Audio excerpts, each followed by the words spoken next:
We knew we were twins at that age. We had each other. We didn't need anybody else, really. We had each other. ये कहानी जून और Jennifer, दो बहनें जिन्हें दुनिया the silent twins के नाम से जानती है। एक ऐसी कहानी जहां दो जुड़वा बहनें वेल्स नाम की सिटी में पैदा होती हैं, जिन्होंने सारी ज़िंदगी अपने अलावा किसी से बात नहीं की। वो हर टाइम एक दूसरे के साथ ही रहती थी, यहाँ तक कि वो अपनी माँ से भी बात नहीं करती थी। बचपन से ही उन्होंने अजीबोगरीब काम करना शुरू कर दिए। ये एक ऐसी कहानी है जो आज के साइकेट्रिस्ट भी नहीं समझ पाए। Let's dive into the mysterious and tragic tales of silent twins. Gloria और ऑब्रे गिबन्स ने अर्ली 60s में कैरिबियन से यूके माइग्रेट किया ताकि वो एक अच्छी ज़िंदगी गुजार सकें। ग्लोरिया एक हाउसवाइफ थी और ऑब्रे रॉयल एयर फोर्स में एक टेक्नीशियन था। इस कपल के 3 बच्चे थे। 11th of April 1963 में गिबन्स फैमिली में ट्विन लड़कियां पैदा होती हैं, जून एंड जेनिफर। बचपन से ही स्कूल में उनका रंग और खामोशी ने उन्हें बाकी बच्चों से अलग बना दिया।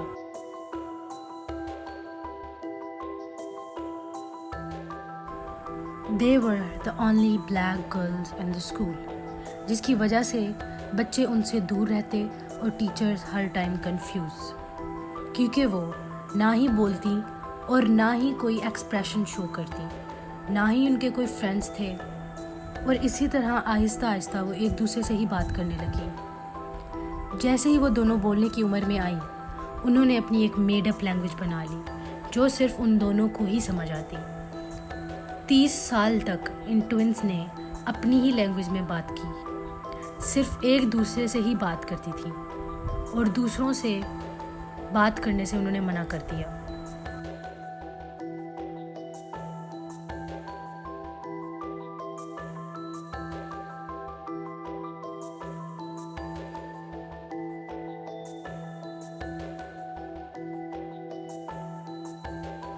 बच्चों ने स्कूल में उन दोनों को बुली करना शुरू कर दिया, क्योंकि वो ना ही बात करती थी और ना ही किसी के साथ खेलती थी।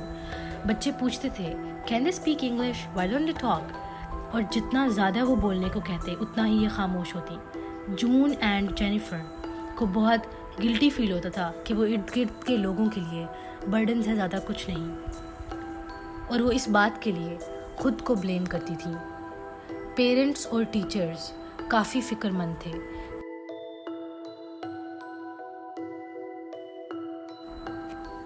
ये कहानी जून और जेनिफर, दो बहनें जिन्हें दुनिया द साइलेंट ट्विंस के नाम से जानती है। एक ऐसी कहानी जहां दो जुड़वा बहनें वेल्स नाम की सिटी में पैदा होती हैं, जिन्होंने सारी ज़िंदगी अपने अलावा किसी से बात नहीं की।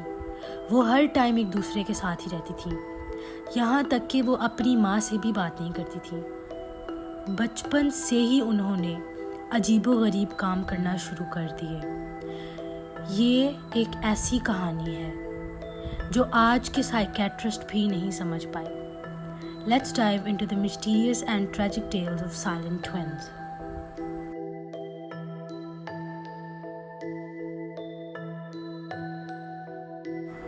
जून और जेनिफर का अलग अलग स्कूल में एडमिशन करवाया इस उम्मीद से कि दोनों अपनी अलग अलग आइडेंटिटीज़ बनाएंगी, लेकिन ये एक्सपेरिमेंट एक कंप्लीट डिज़ास्टर साबित हुआ। जून को संभालना बहुत मुश्किल हो गया। वो बहुत ज़्यादा रोती थी।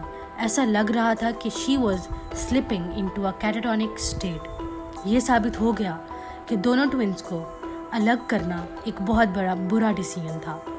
कोई उम्मीद बाकी नज़र नहीं आ रही थी, लेकिन एक दिन जब क्रिसमस पे उनके पेरेंट्स ने उन्हें एक जर्नल गिफ्ट किया, it was a turning point for the girls.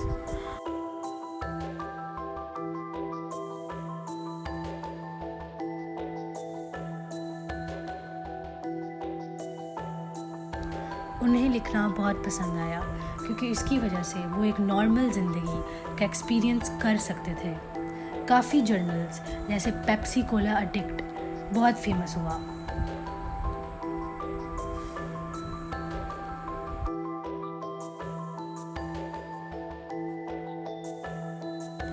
जैसे जैसे उम्र बढ़ी उनका बिहेवियर और अजीब होता गया। उन्होंने चोरी करना और आग लगाने जैसे क्राइम्स किए, और जैसे ही अडल्टहुड में एंटर हुए they started using drugs and alcohol, जिसकी वजह से कोर्ट ने उन्हें ब्रॉडमोर हॉस्पिटल भेज दिया। The time in the hospital was the most dark and difficult phase of their life. Broadmoor में रहते हुए जून और जेनिफर ने एक अजीब फैसला किया। जेनिफर ने अपनी बहन को कहा, जून, एक दिन मैं मर जाऊंगी और उस दिन तुम आज़ाद हो जाओगी। जून इस बात को नहीं समझ पाई and there was a silent competition and jealousy between them. Jennifer ने जून को ऐसा क्यों कहा? क्या वो किसी कर्ज में थे? What was it? What was the story? आज तक किसी को इस चीज़ की समझ नहीं आई। क्या हो सकता है? '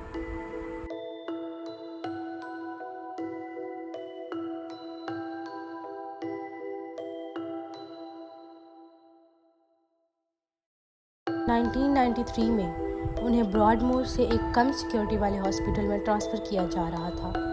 जब वैन उन्हें लेके जा रही थी, जेनिफर बिना किसी वजह के जून के कंधे पर सर रख के सो गई, लेकिन वो नींद कभी ख़त्म नहीं हुई। पोस्टमार्टम ने बताया कोई फिज़िकल इलनेस नहीं, बस हार्ट सडनली बंद हो गया। जून ने बाद में कहा, उस दिन हम दोनों ने डिसाइड किया था, उसने अपनी ज़िंदगी मुझे दे दी।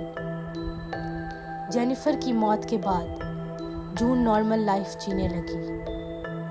वो लोगों से बात करने लगी, पब्लिक में आई जैसे उसके ऊपर से एक बोझ उठ गया हो। द साइलेंट ट्विंस की कहानी हमें ये सिखाती है कि कभी कभी ज़िंदगी की सबसे गहरी तन्हाई हम अपनी ही हाथों बनाते हैं, और कभी अपनी आज़ादी के लिए हम वो चीज़ खो देते हैं जो हमें ज़िंदा रखती थी। क्या आप सोच सकते हैं कि किसी से इतना प्यार हो कि आप अपनी ज़िंदगी उनके लिए दे दें?